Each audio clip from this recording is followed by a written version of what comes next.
Hello, everyone. I'm Elaine Cercado, an executive coach, consultant, trainer, facilitator, and director of POWERinU Philippines. I welcome you to this complimentary webinar, Best Practices to Build a Culture of Diversity, Equity, and Inclusion at Work. Let me now introduce our guests tonight.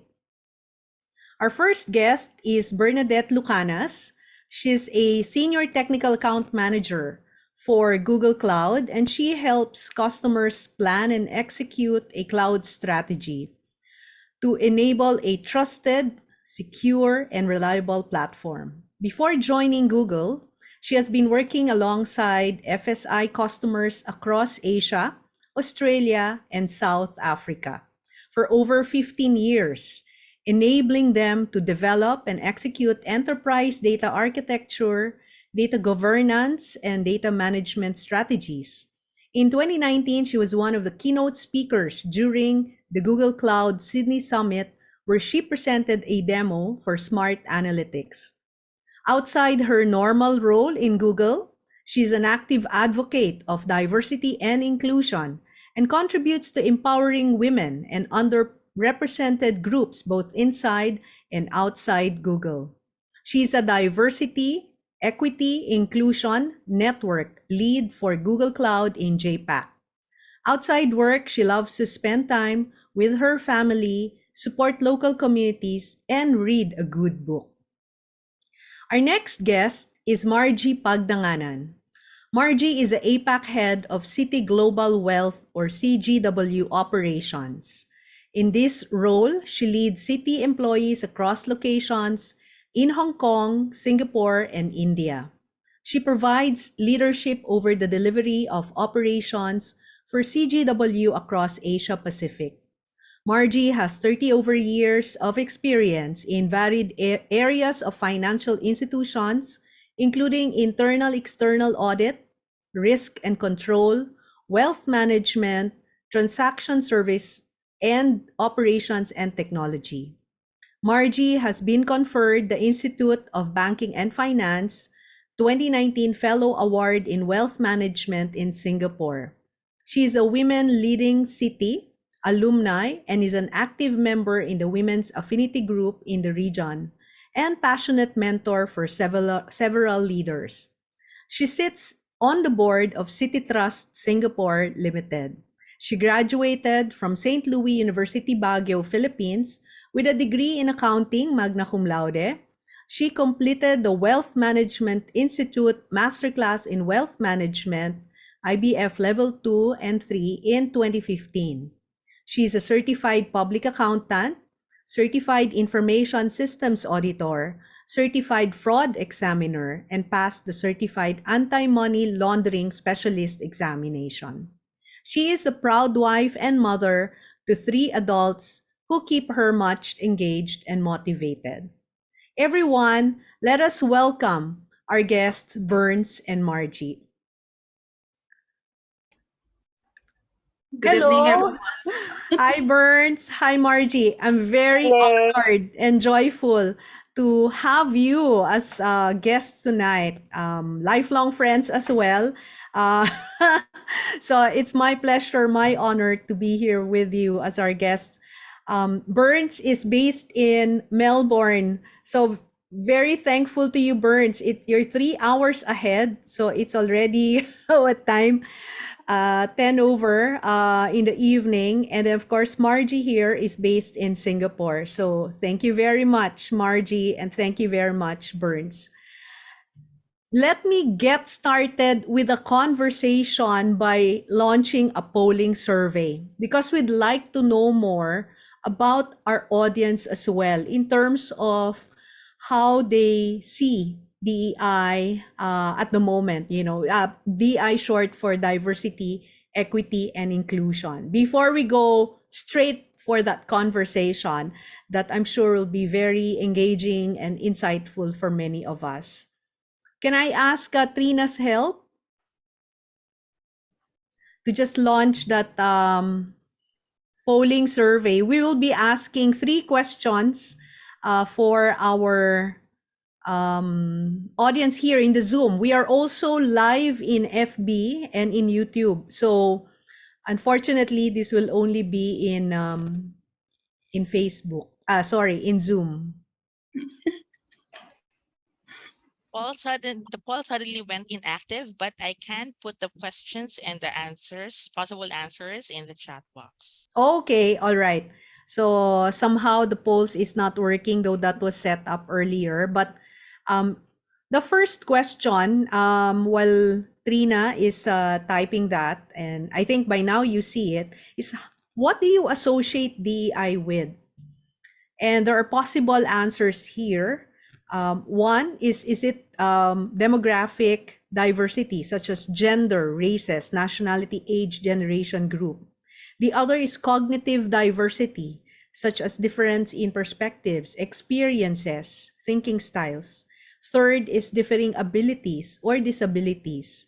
And fourth are any others, So perhaps you can just put whether it's A, B, C, D, or A, B, C, C, D, E, wala naman palang E. So, B, C, D, or in that others, you can also specify, since you are able to type on the chat box, what that means for you. So, we'll give it a few seconds. And I'm sure Burns and Margie will also be interested in what they see here.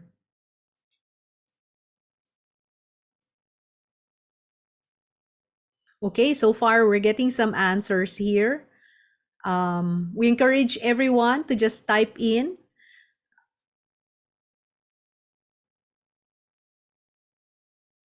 So we're seeing B, A, B.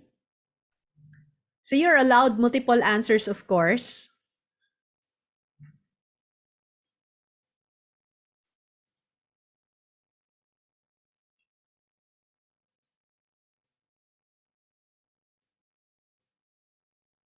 So far we are seeing, if I just scan through or scroll down, it's mostly A and B. Some say A, some say B, some say A, B. There's also one who answered A, B, C, and there's one who answered D. Of course, I'm curious now, what is the D? Since that is others. So thank you. Shall we go ahead with the next question, Trina? We'd like to get a sense of where your company or organization is. So in the statement, I believe my organization consistently supports and practices DEI at all levels. In a scale of 1 to 5, where are you? Do you strongly disagree, which is 1? And then 3 is neutral, of course. Then 4, agree. 5, strongly agree. So if you strongly agree, then that means that your organization or company consistently supports and practices DEI at all levels. So we'll give it a few seconds. Just looking at the time, I think we have time to just wait for a few more seconds. So 5, that's good news, isn't it? 5, okay. And I wonder if that will change at the end of this workshop or that will stick. Yeah. So there are also answers, let's say 3, 4. Well, at least there's no 1 or 2. So we're seeing a variety from 3, 4, 5, with I think more of the 4s and the 5s. And that is very good news. So thank you for sharing that. And the last question is, I currently participate in DNI programs and activities in our company or community. And it's just a yes or no question.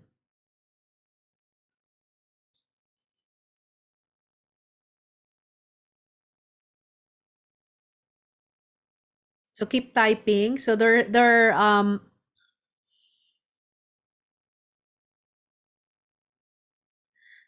so far out of the answers,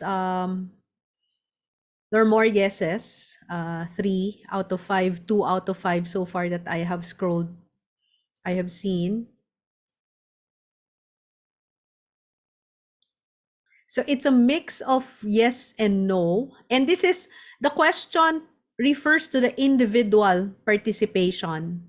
So as different from the corporate programs or initiatives. Of course, the individual participation could be because of the company programs or initiatives.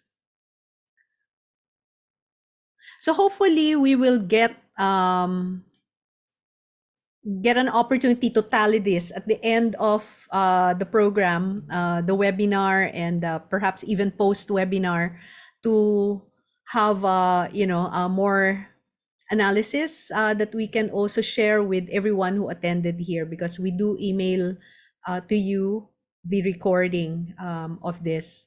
So thank you so much for those who participated, and let's get on. I will just show something now. If Trina can just pull up. Thank you. So I'd like to just present to you the importance of diversity in the workplace. And this is really to frame the conversation that we will have with Burns and with Margie. So diversity, when we say diversity, it represents the full spectrum of human demographic differences. And that could include race, religion, gender, sexual orientation, age, socioeconomic status, or physical disability. And there are also the different demographics, or sometimes also called cognitive demographics or cognitive diversity, such as the lifestyle, the personality characteristics, perspectives, opinions, the composition, especially coming from different families, education level, tenure, elements of diversity, and of course, diversity in our mindsets, right? So our thinking styles.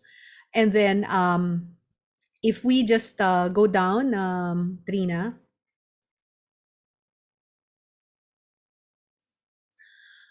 I would just like to also share the studies. These are from Deloitte, although the whole article where I've based this is from Gallup, but they also base their study from Deloitte.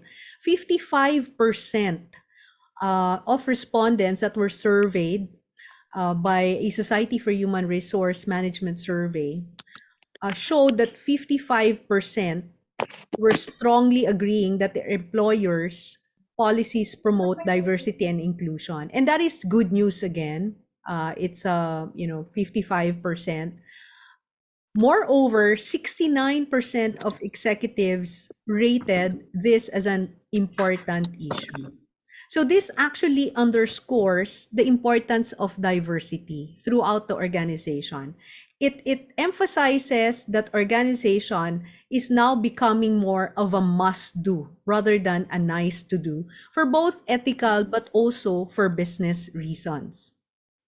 Now let's go into being inclusive or inclusion, because it actually means a different thing. So just to ensure that we are all aligned and to frame again our conversation, when we have diversity, it is not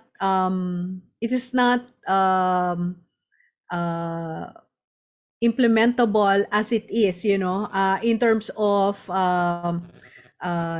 or the difference, the impact, okay, that will happen to the bottom line, to the business, because demographic characteristics won't make a difference to an organization's bottom line unless the people who fall into any one of the demographics feel welcome. Inclusion really refers to the culture, to the environment, to the feeling of belonging to the organization. And the question then is, can that be assessed or measured? It can. There are ways to do it. And of course, the traditional way is surveying or talking to people, interviewing people, right? So when employees are valued, respected, accepted, and encouraged to fully participate in the organization, then there is inclusion.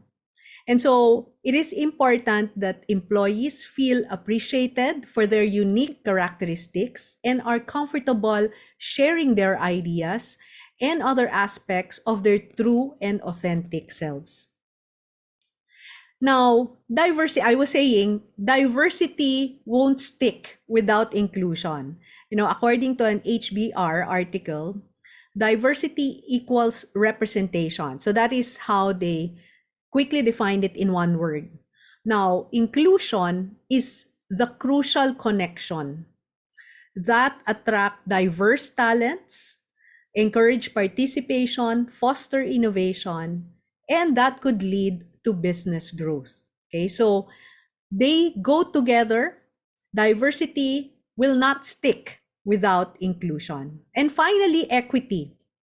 So if I can just go to the next slide, distinctions among diversity, equity, and inclusion. So if diversity is about representation and inclusion is about the environment, then equity is about both fairness and similar outcomes. Okay, regardless of the starting position. So think about when you're invited to the room, to a meeting, to represent your group, so that there is a diverse team. So that is diversity. Now, when you feel welcome and you are comfortable to speak in that meeting, that is inclusion. When you get equal, all of you in the room, equal airtime to speak, to share your views, regardless of titles, positions, or ranks, then there is equity. And so the business case is that more diverse teams lead to higher performance. And when there is the environment of inclusion that allows diversity, then it can lead to higher performance and better business. And of course, everyone gets equitable outcomes. And so that is what I just wanted to present.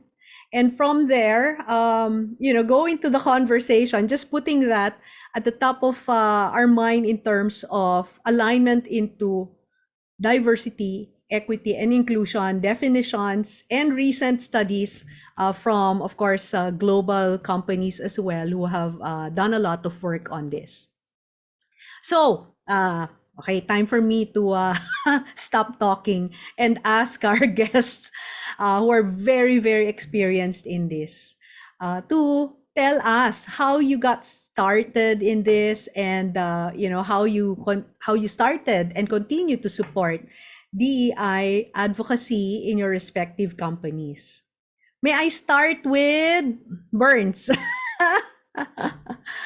We'll take turns. Thanks, Elaine. Can you hear me? Yes, perfect. Yeah. So thanks for having me here, and hello to everyone. And it's always a pleasure to be with Elaine and Margie. So I actually miss them. It's always a pleasure being with these two amazing women. So before that, thank you, Elaine, for starting with providing a definition of DEI, because that sets the context for everyone. And we talk about how to define diversity. So for myself, my identity, I identify as a Filipino Asian female working overseas in technology. So in terms of representation, that's where my identity belongs to now that I'm living overseas. And on most occasions, like what you said, I often find myself as part of the minority. And often I'm also the only female in a customer meeting because I'm in technology. And sometimes the only Filipino in a team dominated by a specific race group. Based on my experience, I struggled to fit in and have my voice heard in non-diverse environments. And I ended up trying to fix. So sometimes when you're in those situations, you feel that there's something wrong with you, that there's a lot to fix in yourself, or sometimes it even leads to changing your natural behavior just to be able to belong. So I picked up like social drinking along the way, but not like hard drinking. So some examples just to, to be part of the group. So my advocacy in DI started when I joined Google. So in one of our internal conferences, so Elaine, you mentioned earlier when we did the poll, some of your involvement actually starts when your organization drives initiative. And I'm just so lucky that in Google, we have a lot of initiatives that drives, DI. And in one of our internal conferences, we had a session on DI fundamentals. So my manager actually invited me to attend the session. And that's where I learned about what diversity means, what equity means, what inclusion means. So it really starts with awareness and education. And after attending that session, I just have this strong desire and felt the need to step up and become an active DI advocate. So later we'll all discuss about DI as a shared responsibility. And if you don't see the change that you're looking for in your organization, you can always initiate the change yourselves, because that's what is within your control. You start with yourself, because before you can influence and affect other people's behavior around you. And so that's just a short summary of how I started my journey and how I'm supporting DI in Google. Thank you, Burns, and thank you for sharing that, how you started in Google, with that awareness, and of course that desire that you had, after that, attending those awareness. And then I took note that, and I the word that stuck out to me when you said along the way you changed some natural behaviors, right? I think you said was you then start to conform to probably some things that initially you wouldn't, or you don't normally do, as you say. But then, there are things, as you said, I think the key insight that I get out of that as well is that there are things within our control that we can do, where we can get started, right? So, and I'm very curious to hear the rest of the story, Burns. But let me get to Margie now on how she started as well on this advocacy. Okay, thank you so much, Elaine, and thank you for the opportunity. Good evening, everybody. Burns, I really miss you. So for me, Elaine, it's interesting. So I started my career in the Philippines, and in the Philippines, the only difference is probably, I was a woman, but then, we were all Filipinos at that time. And when you start your career, typically, when you start out, there's really no difference in the ratio of, for example, men and women, especially when you're starting out. So it wasn't really apparent to me, what the differences were. When I moved overseas, in Singapore in 2002, and being part of course, a global bank, as you know, then, you suddenly realize that, there's so many facets to diversity. And slowly, as I went up the organization, I found myself similar to Burns in situations where, number one, I was the only woman. Number two, in some cases, I was the only Filipina. And then number three, in some cases, you're really totally different in an environment. In some cases, dominated by, I would say, white male and all men. And it was very, very challenging to get your voice heard at times.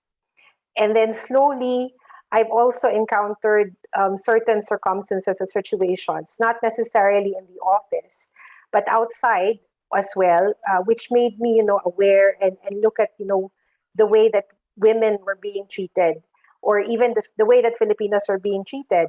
As an example, I was traveling one time to a certain country, and, the immigration officer told me, "You don't look Filipina." And I said, "Why? What does a Filipina look like to you?" So he or the immigration officer was expecting, a certain look, a certain profile of a Filipina. And at the end of the day, sometimes, you cannot blame people. It's because of their experiences as well, or it's because of what they are exposed to, later on, as I realized, you will find all of the reasons why, people have certain biases. Yes. And so as I progressed, I felt it incumbent upon me to be able to also share and help, people like me to progress and to also have their voice. And I think that's the reason why, I got engaged in cities, DEI initiatives, Mhm. first starting with women, and now looking at all of the other initiatives, including looking at race, sexual orientation, as well as looking at, age and disabilities as well. So I want to make sure that, the next generation after us, and in particular my daughter, Mhm. doesn't experience any of the things that, we have experienced. Mhm. So that's it, Elaine. Thank you. Thank you for sharing that. And yeah, I can empathize with you the experiences, right? When you're overseas and the biases, but to your point, it's not their fault. Yeah. I mean, we all have our worldviews and our filters. And somehow, of course, there are certain profiles that are probably in our minds already, and I'm sometimes guilty of that as well, but that is probably how we feel sometimes discriminated, right? Yes. Yeah, so it can happen to anyone, and not just in the office, as what you're saying. But I'm very interested later for you to share as well, Margie, some of these initiatives that you do have, because I think many of our audience now in Zoom and in FB, and those who will watch the recording, can learn a lot from what both of you have done in your companies within your control, but also probably at the organizational level for those who have authorities or powers as well, or influence, to be able to do something wider within their organizations. What are those things that probably have worked in your companies that they can also look into or try out?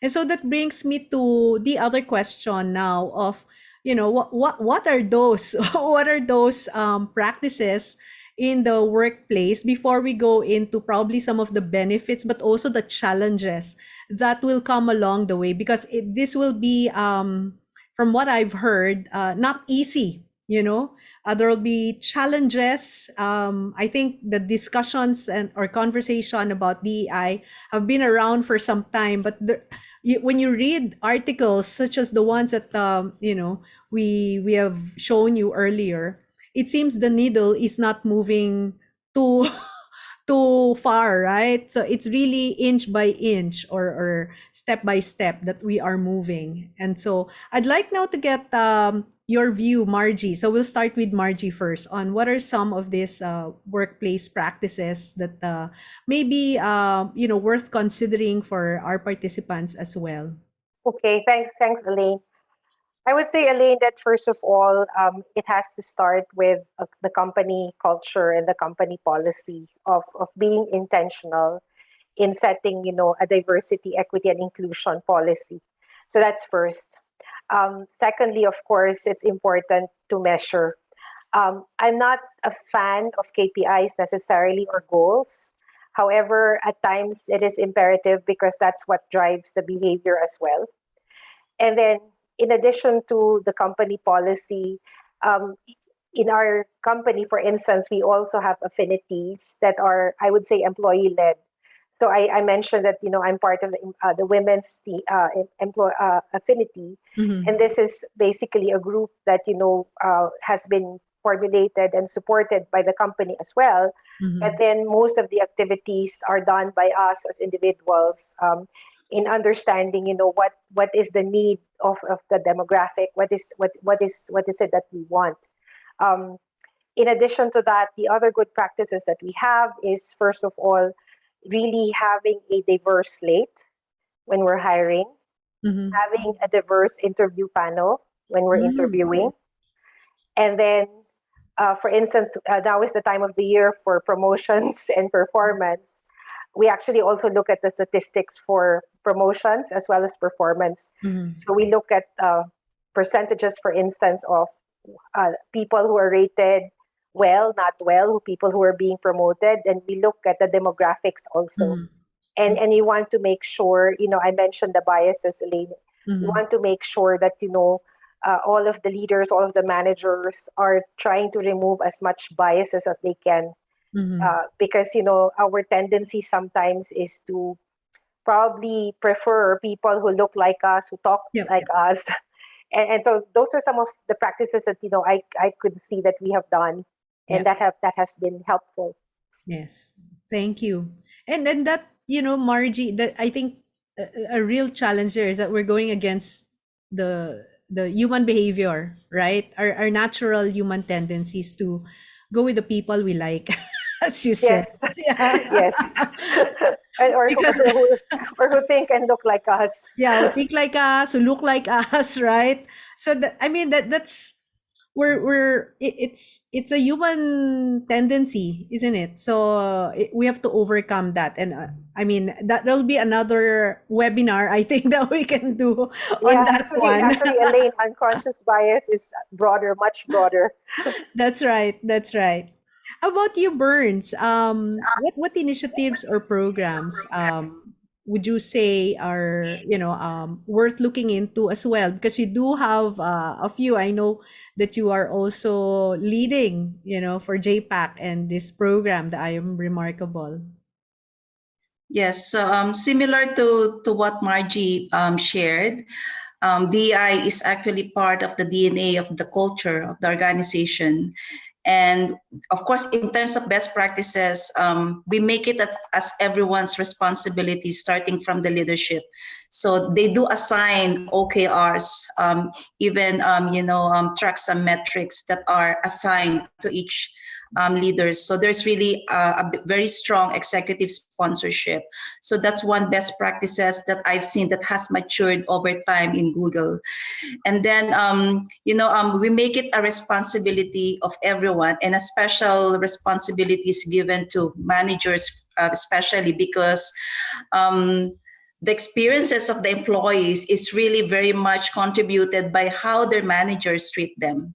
So as part of the manager training and development, they actually put DEI as one of the development area, because the managers is really like a front line of the company in terms of employee experiences. So we also use all possible venues and opportunities to include the DEI as an agenda. For example, in our all hands, in our offsite. So we do have dedicated sessions. So recently we just had our annual event, and we have a dedicated sessions just for DEI alone. So there's a lot of emphasis, strong emphasis and focus given on DEI.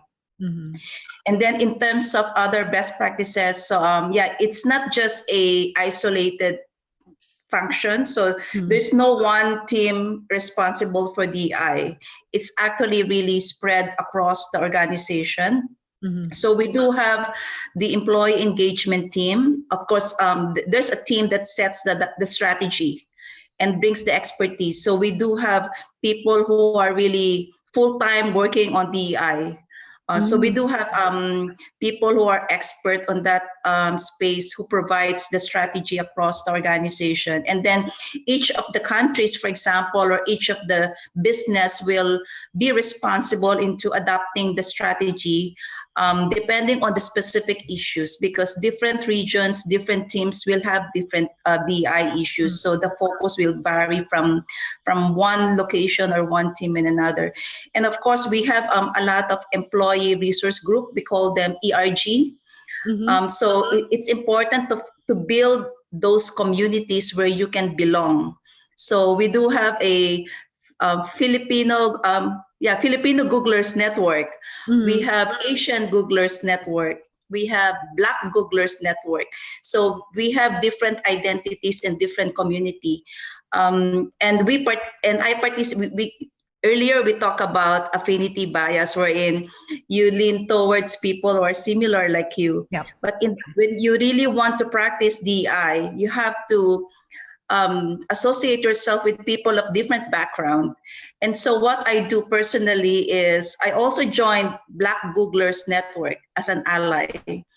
I join other groups that are different from my own identity, so that I can have a different perspective and understanding of other people's experiences.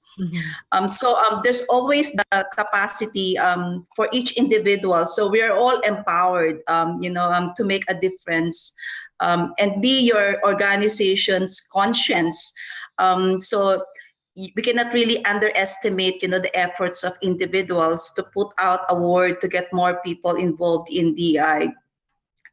So as an example, I came across a program like 50 Ways to Fight Bias because I was looking for some topic regarding International Women's Day. And I came across 50 Ways to Fight Bias from LinkedIn.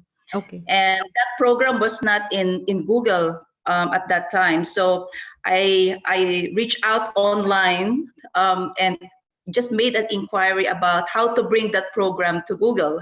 And then they connected me with someone, and then I invited that person, to give the workshop to Google, and then to train facilitators so that we can scale the program. So you can always do something about it.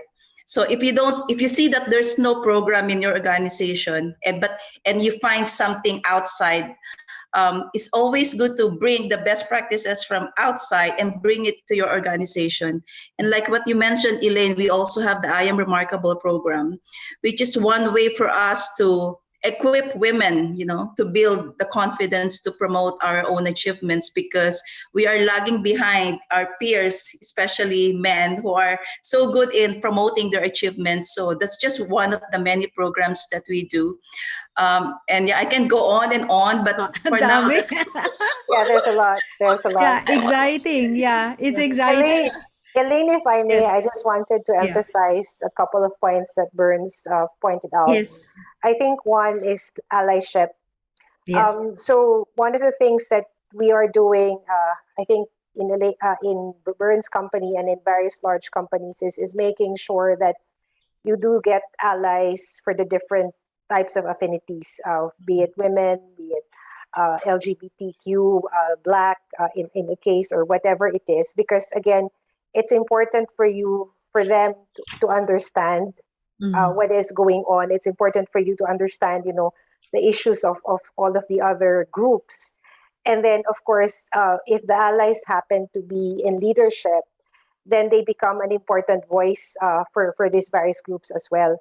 So allyship, I think, is very important, and something that is becoming stronger also across the various companies. Yes. The other thing that Burns also mentioned is bias. Yes. And also what an individual can do. It's very important as an individual to call out also the bias when you see it.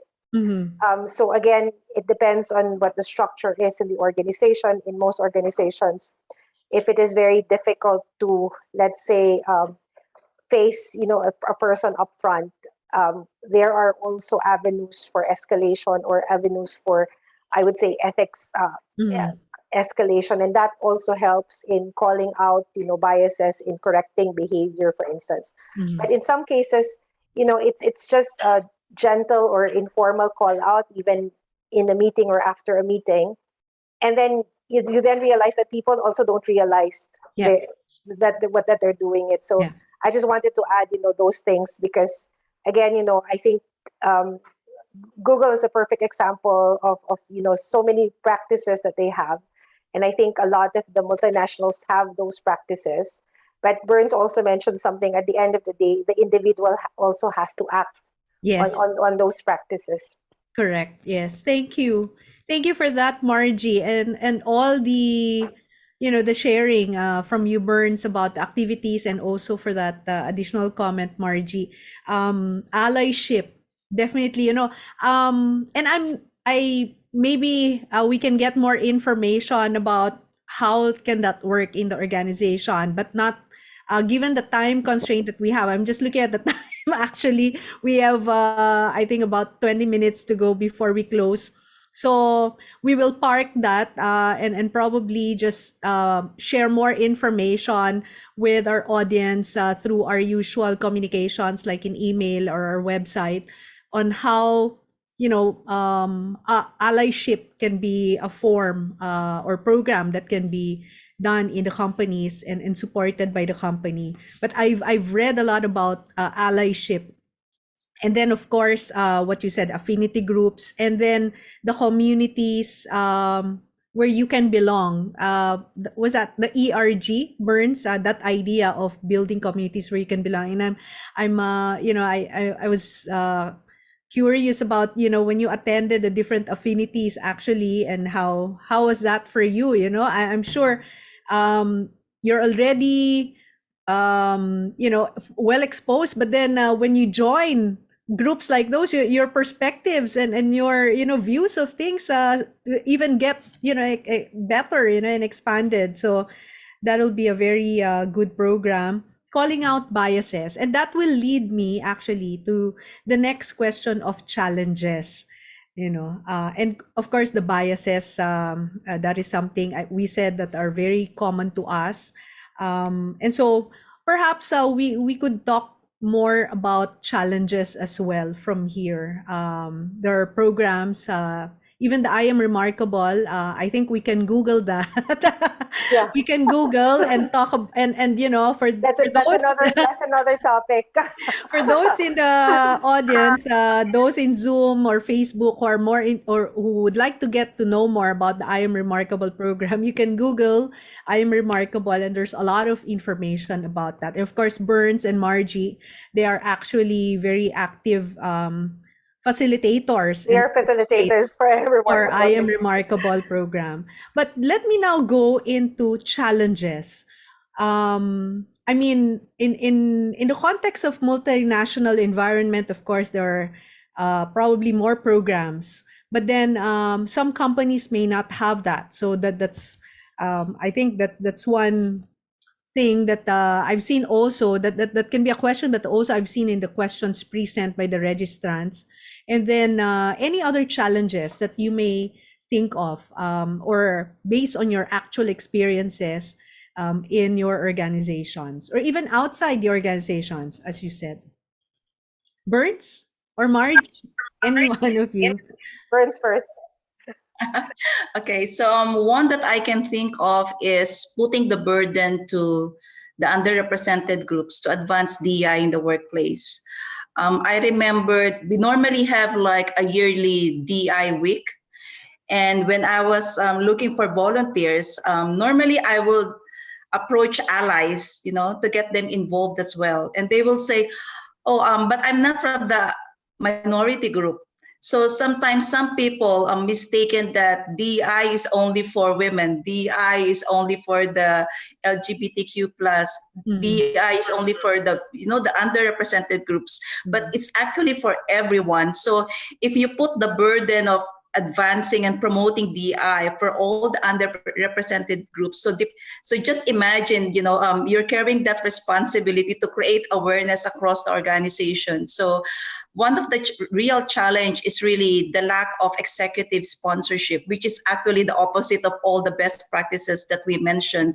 So when DI is like only a responsibility of a small group of people, and then they struggle to amplify that voice, because they lack sponsorship. So I think that's one key challenge that I've seen. But of course, over time we already matured in that area. But yeah, the lack of executive sponsorship and putting all the burden for the underrepresented groups to amplify their own voices. Yeah. Thank you. Yeah, executive sponsorship definitely is something that can help. That's what I hear from you. And that burden, that burden can be lifted. Thank you, Burns. Margie? One key challenge that I've seen and experienced, Elaine, despite the programs, despite the expected sponsorship, is actually the individual employee themselves or individual person themselves. So like Burns was saying, sometimes there's a reticence for person to get involved because in some cases they say, does that really impact me, or what does it do for me? Or in some cases, I've spoken to people who actually say that there's no problem. What are you talking about? I don't see a problem. So it's really, for me, that challenge is more difficult because it's really trying to get a person, number one, to be educated, like Burns said, and to be aware. And then number two, to accept and to try to take, responsibility and ownership as well. Because Mm. as Burns was saying, it is not, DEI is not, just a small group, a small percentage of people. Mm. It has to be the work of, the entire company or the entire group of people, in making sure that people understand what the concerns are, and in making sure that, we change the behavior of moving into inclusion, in all of the actions, small actions, in meetings, and in all of the things, being intentional and being inclusive. And so that's, to me, Elaine, that's the challenge. Yes, I agree with you, Margie. I mean, aside from what Burns pointed out, inclusion, which is on about the culture and the environment, I think is even harder. I mean, for representation, we're slowly moving the needle because there are now metrics that are incorporated, into everyone's, or at least the leaders, and hopefully some, even at the individual level. For DEI, as what you said, there are KPIs, right? There are KPIs. Earlier, you mentioned about some of the things that you've done in companies. And I know as well that some other companies have started practicing that. But inclusion, which is something more about the like what we said earlier, the feeling of belonging, or being heard, appreciated, and all that. These are not easy. That's The easy. reality is it's not easy, right? These are it takes the whole organization, and that's why it's not just one minority group or one representative. It's really everyone practicing it. So I, I mean, there are probably we will need much longer. I'm looking at the time now. We only have 10 minutes. We will need much longer time to talk about inclusion and building an inclusive culture, and really making sure the whole, everyone in the organization at all levels feel that, right? That we feel included, we feel we belong, we feel we're heard, appreciated, and that we can share our views with our unique characteristics, right? So, okay, I'm going to one of the last, oh well, the last question, but then also we have some questions present from the registration, but also I'm getting some now from my Zoom, from the Zoom chat. As a final question for you, before going to the questions from the audience and the registrants, what's your ideal picture or vision for DEI in the workplace? And perhaps you can elaborate on that. Would you like to start, Burns or Margie? Any one of you? Go ahead, Burns. So a vision, and the ideal place is really where everyone can bring their authentic selves, and differences are being celebrated. So you don't need to conform, you don't need to fit in, you don't need to be like other people. You just bring yourself, whoever you are, bring your individuality, and then you're being celebrated for your unique contributions. I think that's the vision, wherein you don't need to fit in and try to change your natural behavior just so you can fit in. So being celebrated and recognized for who you are. So yeah, if you can bring your authentic self to work and be recognized with your unique contribution, I think that would be an ideal vision for me of DI in practice. Thanks, Thank you. Burns. Thanks, Burns.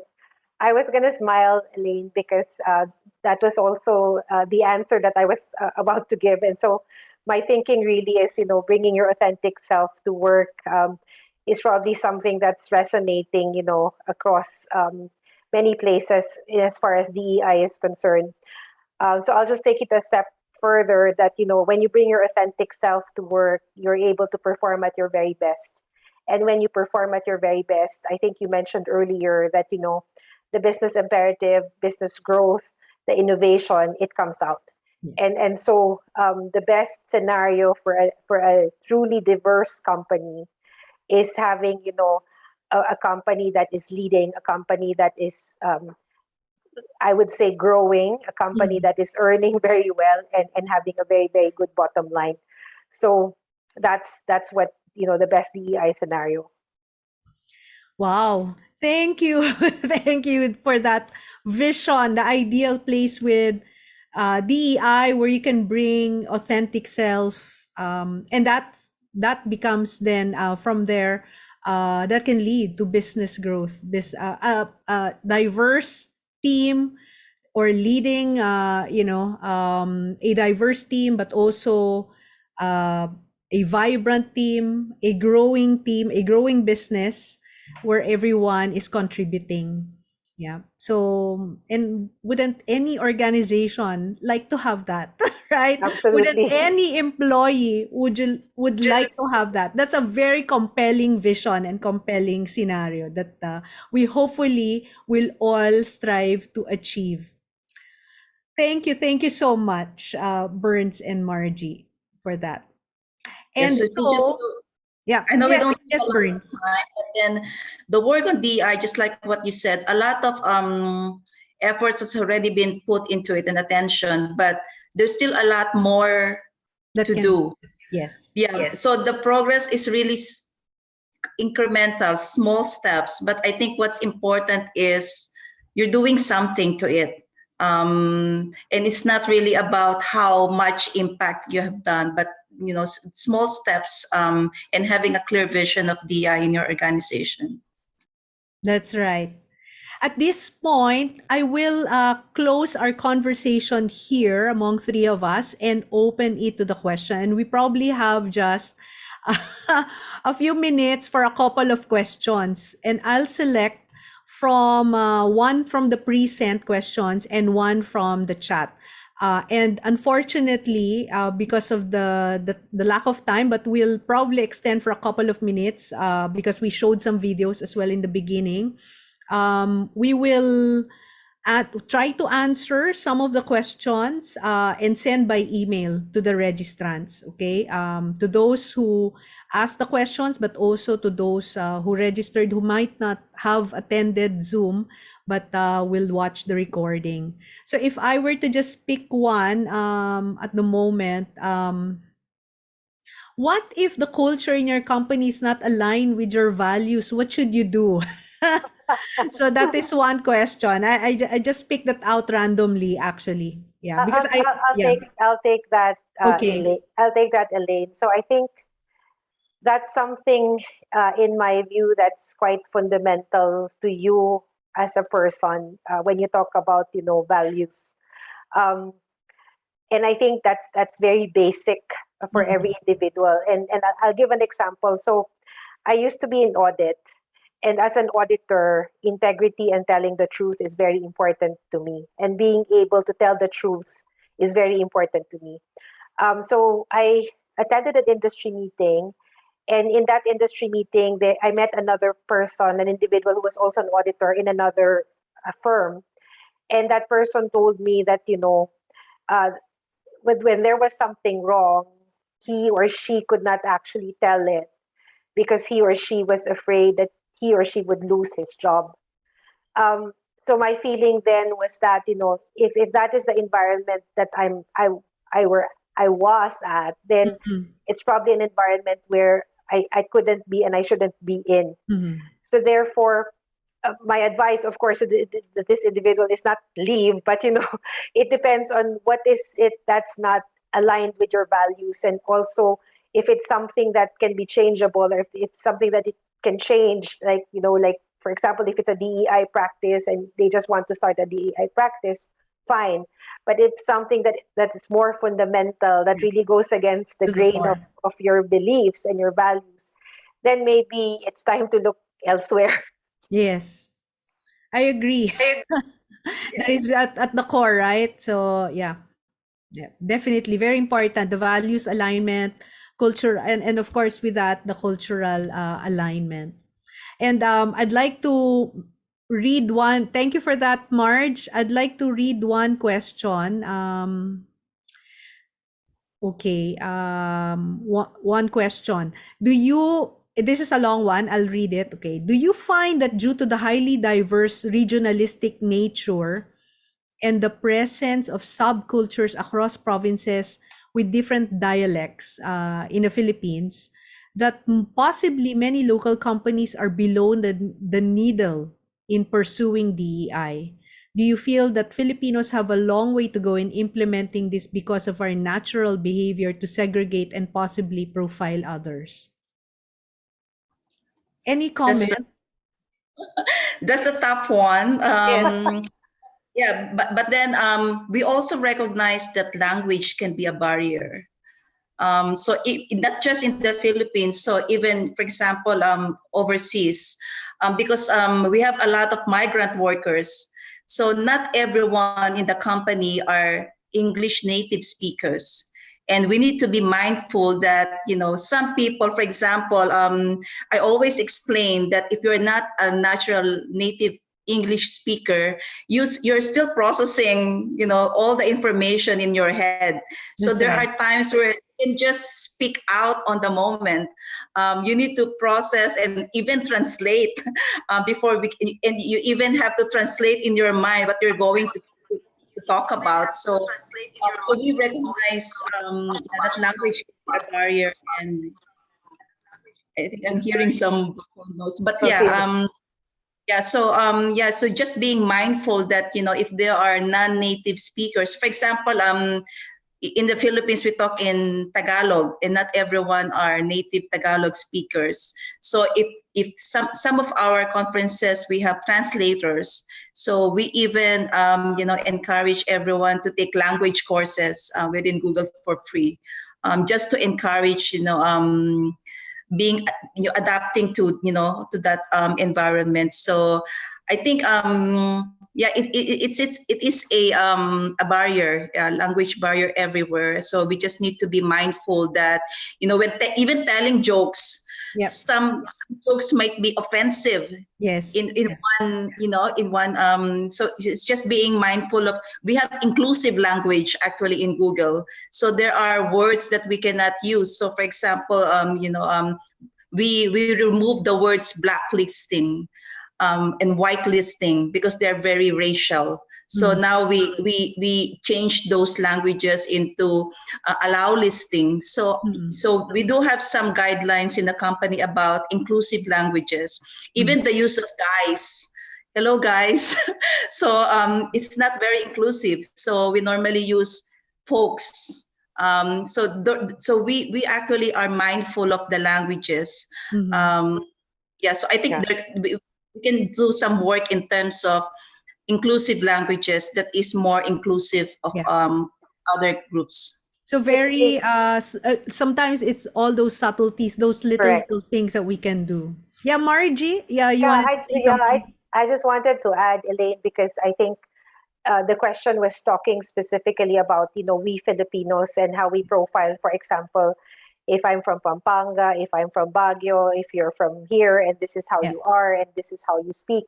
So as Elaine was saying, as Burns was saying, first of all is putting a commonality to the discussion, and the use of language is very important. So if you know, for example, that your colleague doesn't speak Kapampangan, and you're with another Kapampangan, you shouldn't speak Kapampangan. You should, even here, for example, in Singapore, when you have a group of Filipinos and there are Singaporeans and there are Indians, I also make it a point we have to speak in English, English. Yeah. because otherwise, even if you're not speaking about them, you make them feel they're out of the picture, Excluded. Yep. excluded. But the other thing that we need to be and the question also was whether the Philippines is delayed. I wouldn't think so. But the thing that we just need to be to do is to be aware again of the subtleties and differences that we as Filipinos, for example, impose or put upon ourselves, whether it's profiling, whether whatever it is. And then these are the things that again, we have to bring to the light and we have to address. That's how we should look at it, from a Philippine perspective. But sometimes, Elaine, I would say us Filipinos, we also even have a tendency to, I would say, overseas at times to not be proud to call ourselves Filipinos. Yeah. And I love how Bern started. You actually have to identify yourself strongly as a Filipino and be proud to be Filipino. Yes, yeah. And I could again empathize with that. I mean, because I do international, training and speaking and coaching. And so it wasn't easy at first to really talk about that, because there is expectation usually that it would be, somebody from Western countries and, that story, right? So it is, it's really being like what you said, taking pride in that, and being, and speaking about us, about our heritage, actually, and being proud of that. Yeah. About that, bringing in, right, that diversity, but also making sure we promote it ourselves, inclusion, and of course, making everyone feel welcome. So, unfortunately, we don't have time anymore. There's so much more that we can learn from each other. There are many questions actually that still came in through the chat, but also the present questions. There's still a few more that I thought I could still ask. Perhaps at this point, I will end it now because we're already over time by 5 minutes from my watch. And I'm really mindful as well of everyone's time. Thank you so much, Burns. Thank you so much, Margie. Again, it's my honor and a privilege and always a fun time. It's a joy to always be with you and to engage in conversations like this. I'm sure many in the audience in Zoom, in FB, and those who will listen to this recording have gained, or will gain insights. And for me as well, personally, I've learned many things. Thank you so much. And hopefully we can have a part 2. Yes. Thank you, Elaine. Thank you, Burns, and thank you, everybody. Thank you. And we still have a few announcements. I'd like to ask everyone to just stay on for a couple more minutes. We do have another webinar next month that is in December, The Pursuit of Passion, Success, and Significance. And we will have the 4 directors and founders of POWERinU, Benji Garcia, myself, June Marfori, and Penny Bongato. All of you who are here in Zoom and those who registered will get more details about this. And of course, you can check this out through our website as well in www.powerinU.com.ph. Do subscribe so that you get notified with all the announcements. And we'll have Charlie Villasenor as our host and moderator for that panel in December. That'll be in December 1st, 7 to 8 p.m. as well. And we're still having our best building excellent sales teams online public workshop, which is focused on building strategic solution selling. We still have session 3 and 4 by next week, and you can still register. We can provide more details. Again, this is also in our website. And for those who are in Zoom, we'd like to ask you to take 10 seconds to answer this short poll. If you can please go to your chat box and just fill up. I think there is a link there, Trina. You will post a link, but also just take a shot of the QR code here. Answer quick 2 questions, yeah? And so that's all that we have. Again, thank you so much for everyone who attended tonight's talk on best practices at the workplace for diversity, equity, inclusion. I'd like to thank again Margie Pagdanganan and Burns Lucanas. And thank you so much for joining us, and see you on December 1st for our next complimentary webinar. Goodbye and good night.